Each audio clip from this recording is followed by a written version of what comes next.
Hello everyone and welcome back to TowerGate. It is day 241, November the 4th, 2017. Thank you so much for tuning in to this Saturday evening weekend edition. Alrighty, a lot to cover here, so let's go ahead and get to it. There are three major revelations that have happened in the last couple of weeks that have drastically changed the narrative. And we are now down to just one final shoe to drop. And it's the biggie. And that's what we're going to talk about today. So let's go ahead and go through these three major revelations and talk about what they mean and what they're leading up to. First of all, we had the revelations that Clinton and the DNC funded the dossier.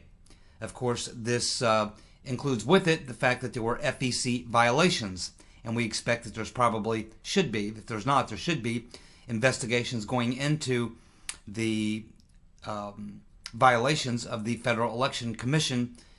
And of course, there's also the possibility that there was some other laws violated, because in creating this dossier, they also were coordinating with agents of foreign nationals. And you're not allowed to collaborate with foreign nationals in an American election. That is also a violation of FEC rules, as well as other types of violations, I'm sure. The Foreign Registration Agents Act and things like that gets into some other things. But we also learned that before we were learning that there was about $9.2 million spent, about $5 million of it spent by the Clinton campaign, $4 million of it by the DNC, and then of course we learned that Obama also made close to $1 million donation as well. So they all participated in the dossier. But we now know that the rotten Reverend Clinton took control of the DNC back in August of 2015 because they were $20 million in debt. She came in and brought their balance sheets up to balance, but in doing so, cut a deal which gave her complete control over the DNC. So that means that all the money that was actually put into the dossier, the $9.2 million minus the $1 million that Obama put in, the $9.2 million coming from Clinton and the DNC all came from the rotten Reverend Clinton. She was controlling all of that money. She was controlling all of that money. And of course, they didn't, they lied on the form, on their FEC form, when they stated that the money was paid for legal services, when in fact it was paid for opposition research, which included using foreign nationals to supply the information, and in this case, not just any foreign nationals, Russians. Which, what this has done, this has again put a major hit into the Trump-Russia narrative, and has now flipped the script. So what we have now that people are talking about is the Clinton-Russia collusion. Collusion between Clinton and the Russians, because the Russians named as sources A, B, C, D, and F, 4 of those 5 are Russian. So Clinton funded the dossier to the tune of almost $10 million and used Russian sources.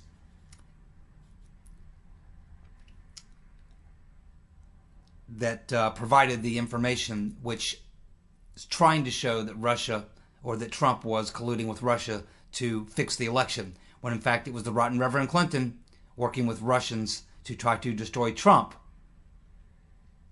But that narrative now is just about gone away. Just about gone away. There's still a few people out there trying to sell it, but it's basically gone away.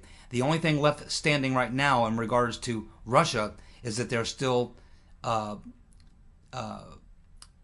keeping up with the Russian narrative in general, that Russia hacked the elections. Russia stole the election from Hillary. This narrative is still out there, but it's going to collapse, and I'm about to tell you why here in a little while. The next scandal that came up we learned about was the Uranium One scandal, which was a classic pay-for-play situation. And of course, in this particular scandal, we saw where the Russians were involved in bribery, kickbacks, money laundering, various other types of RICO violations in an effort to gain control of 20% of America's uranium business. And in doing so, they targeted the Clinton Foundation as a way to get that done. And it appears that the Clintons, as well as the Obama administration, which included the FBI, the Department of Justice, probably the CIA, other departments as well, were all well aware of this criminal activity. And in fact, they actually did have an investigation. They found a couple guilty parties. They reached some plea agreements, and these individuals went to jail. Of course, the Clinton Foundation received $150 million. Mr. Gustra got his ownership of a Ukrainian mining company. The Russians got 20% of the uranium, so everyone got what they wanted. The problem is that as this deal was going through, all of this was covered up. It was hidden from the Congress, from the committees that had a right to know that all this was going on, because they certainly would never have approved the deal. So to make sure that they couldn't step in and put the kibosh on this deal, all of this was kept from them, despite the fact that they have the right to know and they have oversight responsibilities. So we learned about this giant cover-up, which involved the entire Clinton administration and, of course, the rotten Reverend Clinton. And, of course, it looks as though it's a pay-for-play scheme once again. What makes this even worse is that the confidential FBI informant who attempted to go public 2 times was stopped by the Obama administration, threatened with fines and jail time and God knows what else. But now that disclosure agreement and the gag order has been canceled, he's been given permission to tell his story and to come present all of his evidence to the Congress, where, according to his attorney, he's going to make the argument that the Clintons, as well as the entire Obama administration, knew that there was a bribery scheme to get control of 20% of America's uranium, that the Clintons were well aware of it, they were participants in it, as well as these agencies of the Obama administration. They all knew about it. They all knew about it. It's a major, major deal, and this FBI informant is soon going to be telling his story, presenting his evidence. This is going to once again rock the Russian narrative. What's left of the Russian narrative is going to begin to fall away again a little bit. A few more pieces of that's going to break away, and there's not much left standing now. But once again, this is going to show, just as the dossier showed, Clinton being in bed with the Russians. This is also going to show the Clintons, as well as the entire Obama administration, being in bed with the Russians, working this deal. And this is why I say the Russian narrative is hanging by a thread, and soon it will go away. The Trump-Russia narrative is gone. Now it's the Hillary colluded with Russia, which was the truth all along.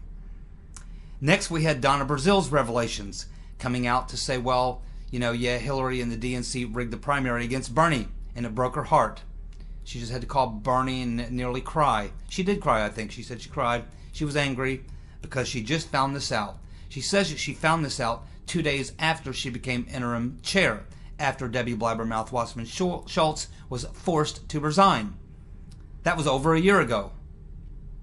Now, we also learned that just like in the case of the dossier, where there were violations of the Federal Election Commission, we also can see that in this rigging of the primary and in this deal that was cut, which gave the rotten Reverend Clinton complete control over the DNC beginning as early as August 2015, this is also a massive violation of FEC regulations. And of course, there's a money laundering element involved in this as well. It gets kind of complicated. I'll spare you the details, but essentially, by Clinton being able to have all the money go through the DNC instead of directly to her, she was able to get donations which were not limited to $2,700 per person, because you can only donate to a political candidate, each individual, $2,700, but you can donate as much as you want to a PAC.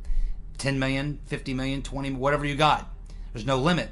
So Hillary was able to take all those massive donations, have them go through the DNC, and then send them back to Brooklyn, where Hillary's campaign headquarters were, and so all that money could be used however she wanted it.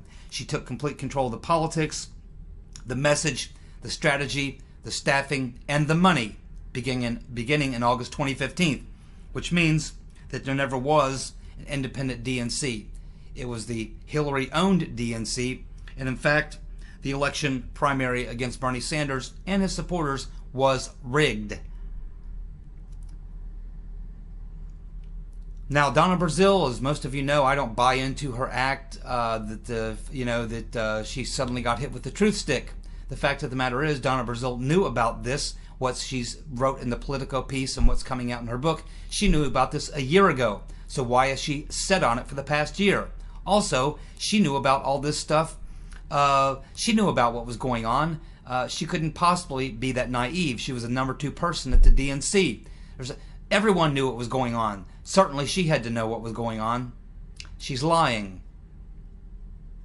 She played the game. She campaigned with Hillary, campaigned for Hillary, defended Hillary. She defended the accusations back when people were saying, yeah, this thing's rigged, it's not fair. She was defending the DNC, defending the rotten reverend.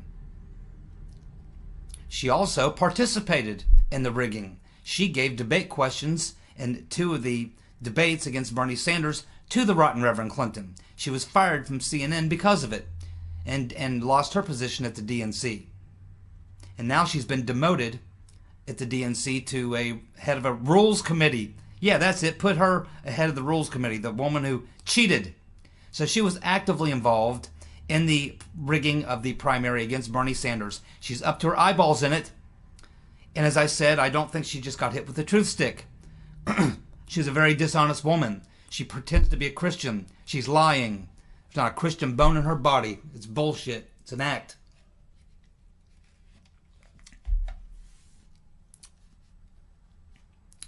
And as I said, I think what's going on here, it could be personal. I don't think she ever liked Hillary Clinton. I know she loved Bill Clinton. And of course, if you supported Bill Clinton, love Bill Clinton, you kind of got Hillary in the deal. They're kind of a 2-for-1 package. She served in the first Clinton administration, and she tolerated Hillary at best. I don't think she ever liked Hillary or ever really supported her. But she had no choice but to fall in line and take orders from the boss, because Hillary was the boss of the DNC since 2015, August. But I think that also there's another element of this, which is basically that the Donna Brazile and the DNC, people like that, they realize that they're in deep, deep trouble. They're looking at the possible end of their party. It's that bad. They cannot raise money. The Bernie bros haven't come back to them. They've lost many of the business-type Democrats. They've lost many rational Democrats in the Rust Belt and in the South. They realize that they're in deep, deep trouble. And the efforts they've made up to this point have produced no results. They fired their campaign finance person who had only been on the job for 5 months, and the pressure is mounting on Tom Perez to bring in some cash. But those donors who ponied out $1.2 billion and lost it all and got nothing are not very much in the mood to reach in their pockets and pull out some more cash. Not until they see some changes. So I think what you're seeing here is a rotten reverend is being thrown under the bus, right along with Debbie Blabbermouth Wasserman Schultz. Wasserman Schultz will likely not be reelected in her district in Florida based on the problems she's got with the One scandal and everything else. The rotten Reverend Clinton is certainly done.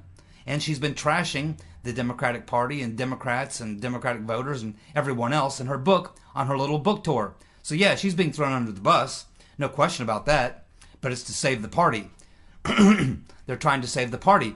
And I think what they're trying to do is say, see, we knew we had some bad blood. It was Debbie Blabbermouth Wasserman Schultz and rotten Reverend Clinton. They were the bad blood. We've now extinguished them from the party. We've thrown them under the bus. We're back in your good graces. It's all good to go. You can come back home to your Democratic Party, and it's onward and upward, and we're going to be straight up and walk the line from here on out. We're going to have fair primaries. It's all going to be good. Bernie bros are welcome. Progressives are welcome. It's all lovey-dovey. This is what they're trying to play. It's not going to work. It's not going to work. Not going to work. But they're going to try it anyway. And of course, she had a personal motivation. I think Hillary threw a glass at her and called her something buffalo.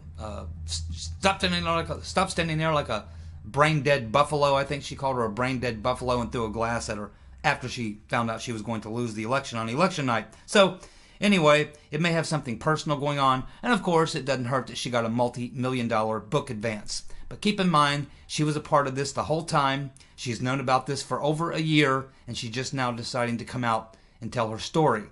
So there's a lot of different things going on, but one thing that is not going on is that Donna Brazile did not suddenly get hit with the truth stick. She is no more on the straight and narrow than she ever was. She's crooked as a dog's hind leg, and you can't trust her as far as you can throw her, and with an ass the size of hers, that ain't far. So the bigger picture here is that the narratives are collapsing. There's two narratives. Number one was the Trump-Russia collusion narrative. Clearly, that is collapsing, if not all but collapsed. No one really believes the Trump-Russia collusion at this point. Right now, it's looking more and more like it was a rotten Reverend Clinton and Russia collusion. That's what the facts are telling us. So that narrative is just about done. Mueller is hanging on by a thread, but the only reason Mueller is there, he's not there to prove Trump-Russia collusion. He knows it doesn't exist. He was put in there by Rosenstein to come in and play guard. He's guarding the crimes of the previous administration, for which he's a part of. Remember, he was the FBI director when they did this cover-up of Uranium One. He's there to protect his ass. He's there to protect Mr. Rosenstein's ass. He's there to protect the Obama administration's asses. That's why he's there. He's not there to look for Trump-Russia collusion. There is none. So the next narrative that is still standing, barely, is the Russian narrative, that Russia hacked the DNC, that Russia hacked the elections, that Russia is the boogeyman, that Putin is trying to bring back the old Soviet Union, that he's trying to expand into Europe, that he's trying to do this and do that. Okay, so anyway, this is a much larger narrative that goes to, the neocons and neoliberals, the deep state. It's been going on for 30 years since the collapse of the Soviet Union. Once the Soviet Union collapsed, we came up with our policy in the United States became we can never allow the Russians to ever get back to greatness again. What we want to do is keep them down and never let them back up again. Never let them back up. Put your foot on their throat. They're down, and never let them become a strong power again. Putin is trying to bring Russia back as a great power once again, and they're trying to stop that from happening. That's what the whole Russian narrative is about, and this stuff that happened during the election played into that narrative. That's why it was so convenient. So this narrative is still standing for now, but it is going to collapse as well. And once it does, wait and see.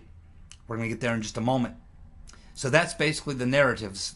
The one that's 90% of the way collapsed is pretty much over, Trump-Russia.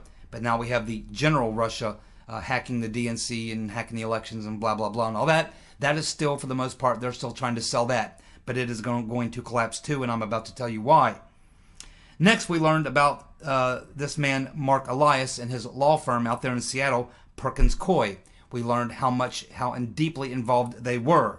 We now know that Mark Elias was the rotten Reverend Clinton's general counsel for her political campaign for the Hillary for America. He was the general counsel, the head lawyer. We also know that he was John Podesta's personal lawyer. We also know that he was sitting right next to John Podesta in the closed session where Podesta was asked if he knew anything about the dossier, and he said no, he didn't, despite the fact that his own lawyer sitting right next to him was the guy that arranged the dossier with GPS Fusion. And Mr. Podesta was also Hillary Clinton's campaign chairperson. Do you think he's lying? We also learned that Mr. Elias was the one who brought in CrowdStrike after the DNC told us that the servers were hacked. Now keep in mind, we thought that the DNC and Debbie Blabbermouth Wasserman Schultz were running the show there. But now we have learned that since August 2015, Hillary was totally in control, and that means Mr. Elias was totally in control of that, which means it wasn't Blabbermouth Wasserman Schultz. She was just taking orders. It was the rotten Reverend Clinton that would not allow the DHS and the FBI to look at them servers. And clearly, they made no effort to do so. They could have dropped a subpoena on the DNC at the drop of a hat, taken them servers anyway. But for whatever reason, they chose to ask. And when they were denied, they didn't push the issue. They said, okay, well, if you won't let us do it, then we'll just go ahead and trust your source, CrowdStrike. So CrowdStrike, again, we know who CrowdStrike is. It's a company made up of anti-Russia, anti-Putin Atlanticists, neoliberals, pro-Hillary Clinton supporters and very crooked people with no ethics who have a track record of being incorrect and having no credibility, no believability at all. But that's the people that Mr. Elias brought in. And we're now learning that that breach to the system occurred 1 month prior. So they knew, and we learned this earlier from the forensicator. We learned now that the date that they gave us, the date that they came out and publicly said, oh, we've been hacked, and CrowdStrike, the group we brought in, tells us it was the Russians. We know now that the breach actually occurred back in early March. The breach occurred in March. They just didn't make it public until April, by which time CrowdStrike had come in and put together their Russian narrative and their little fake Russia hacked the DNC narrative, which has now been completely destroyed. I think we all know that the breach to the system was not a hack by the Russians. It was a leak by someone on the inside, which appears to be at this time Seth Rich. We know Mr. Elias is the one who arranged for the dossier. And we know that Hillary was deeply involved in knowing every bit of information about the dossier as it was being learned by Mr. Elias. He was getting regular updates, and they were being passed directly to the Right Reverend Clinton. We know that from Mr. Klein, Ed Klein, who has sources, and he told Sean Hannity that according to his sources, Hillary was getting constant updates on the information in the dossier. And we also understand that when she got the full copy of it, she was gleeful, very, very happy, very, very cheerful, and said, this will bring Trump down for sure. So this is what we learned also in the past couple of weeks, which is key. It makes Mr. Elias a key person. And remember, for those of you who didn't see the video, about a week ago I did a video where I did the entire bio on Mr. Elias, where I pointed out his long history as a political operative. Yes, he is an attorney, but he's really a political operative. That's what he really is. He's a political hitman. He has been working and representing Democrats in various lawsuits in states all over the country. He's been very involved in a lot of Democratic activism. He is a deep state insider, very closely attached to the Clintons, to the DNC. He represents dozens of high-profile Democrats in Congress. He is a deep state insider, hitman, agitator, and just general all-round bad guy. That's who Mr. Elias is. And he's responsible for bringing in CrowdStrike and also being the middleman for the dossier between the Right Reverend Clinton and Fusion GPS. So like I said, once the Russian hacking narrative is gone, we will find ourselves with a very, very interesting question. And it is going to be gone. It is going to be the final shoe to drop. The other three shoes have already dropped. But the final shoe to drop is the Russia hacked the election narrative. It's still alive. They're still trying to sell it. In fact, Donna Brazil is still selling that in her book, as is the Right Reverend Clinton in her book. But the narrative that Russia hacked the DNC is about to go away. And when it does, and when everyone has to admit, okay, it looks like it wasn't the Russians that hacked the DNC after all, then the only question remaining then will be, okay, so then how did WikiLeaks get those emails? At which point, the next thing is going to be, where everyone has got to go, well, it must have been a leak from the inside. And who would have been the person to leak it from the inside? I think we all know. Seth Rich was the man who leaked it from the inside, and Julian Assange has told us as much. Kim.com has told us as much. Sidney, what's his name, the fantastic journalist, has also told us that much. We know that the Russians didn't hack the DNC. That is the final shoe that will drop.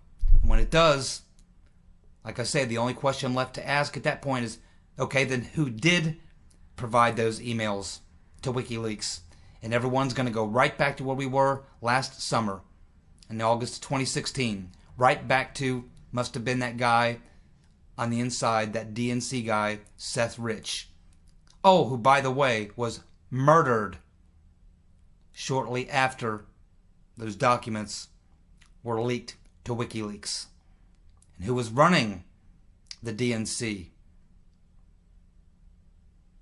The rotten Reverend Clinton was running the DNC when they discovered the breach.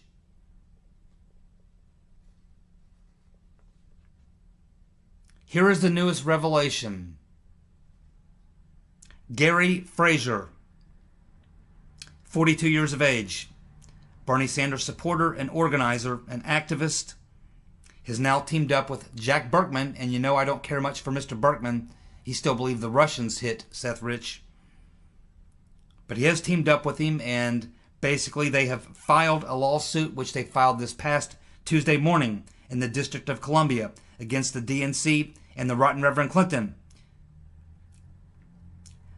In their lawsuit, they are expecting the judge to go forward with it, which means that they'll get two very important things. Number one, they will force the rotten Reverend Clinton and the DNC to be deposed. There will be a deposition where Mr. Fraser, along with Jack Berkman and whatever attorneys they have with them, get to sit there and question the rotten Reverend Clinton in a deposition hearing in the DNC. Not only that, there is something else in the civil lawsuit called the discovery process. In the discovery process, all avenues of evidence, all things pertinent to evidence, get to be explored, which means that they will be issuing a subpoena for that server. And they will go through that server and find out who really breached the server.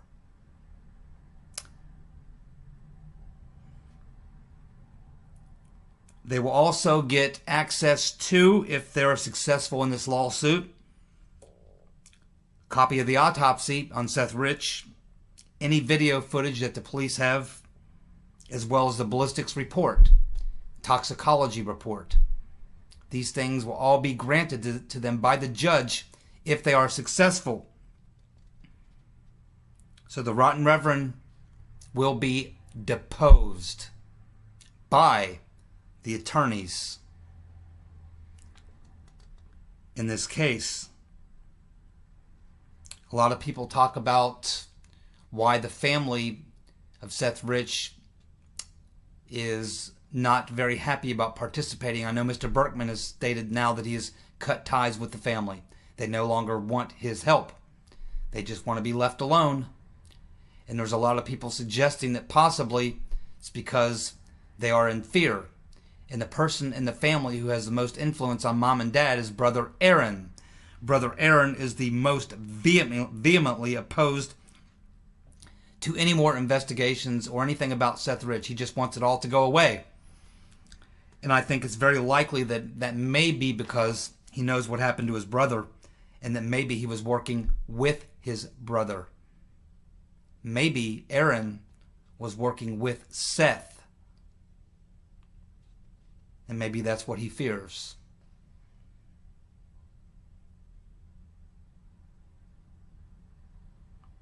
So if the lawsuit is successful, there will be a deposition hearing for the rotten Reverend Clinton, as well as the heads of the DNC, which would of course be Debbie Blabbermouth Wasserman Schultz and anyone else that they name. And we also will have the discovery process where evidence must be brought into question, and that would include looking at that server.